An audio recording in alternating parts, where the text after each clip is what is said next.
Հոլանդիա, Հայաստան համեմատություն, արդեն չգիտեմ մաս քանի երրորդ, էսի մեր նավահանգիստը, բայց ասեմ Հոլանդիայում կա հատուկ ճանապարհ, որտեղ դու կարող ես անցկացնել քո ֆիզիկական ակտիվությունը առանց խոչընդոտների, այստեղից կարող են նաև օգտվել հեծանվորդները եւ նաև սկուտեր քշողները, որը որ իրապես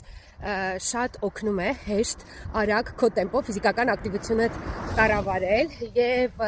երբեք քեզ չխանգարեն ոչ հետնորդները եւ նաև հեսա կասեմ հատուկ կենթանիներ ունեցող մարդիկ ինչպիսի ճանապարհներից են օգտվում որպեսզի կենթանիները եւս ունենան բնության գիրք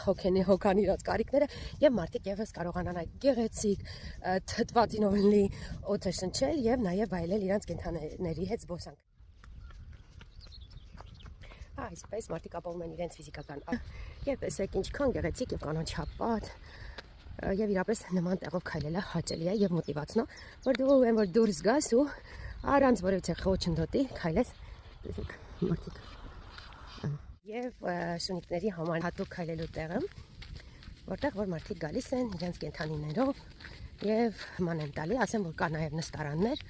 այս այգում որտեղ մարդիկ կարող են նաեւ նստել մաքուր թթվածինով Խոսքով բնության գրկում վայելեն իրենց կենթանիների հետ զբոսանքը եւ ուզում եմ անգամ դուք ուշադրություն դարձնեք մաքրությանը եւ ոչ միտեղ անգամ կենթանու աղբի չկա որովհետեւ մարդիկ իրենց ետևից հավաքում են որպեսզի հաջորդ մարդը որ գա հանկարծ պատահաբար չընկնի մեջը չկեղտոտի իրեն քանի որ երբեմն մարդիկ գալիս են երեխաների հետ նաեւ անգամ կա աղբաման տեսեք քան գեղեցիկ է մարդիկ անգամ ձեռքը բռնած չգնան աղբը թափեն եւ մաքուր լինի եւ մարդիկ եւս պահպանում են այդ մաքրությունը հուսամ որ մեր հայրենիքում մենք եւս մեկ օր կտեսնենք քանի որ ասեմ այս ճանապարհները նաեւ օգնում են երթևեկությունը չծանրաբեռնել որտեղ երբ որ հեծանվորդը սկուտեր քշող ունի իր ճանապարհը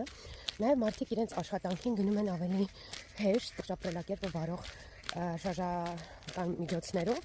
եւ նաեւ այդքան ավարիաներ այդքան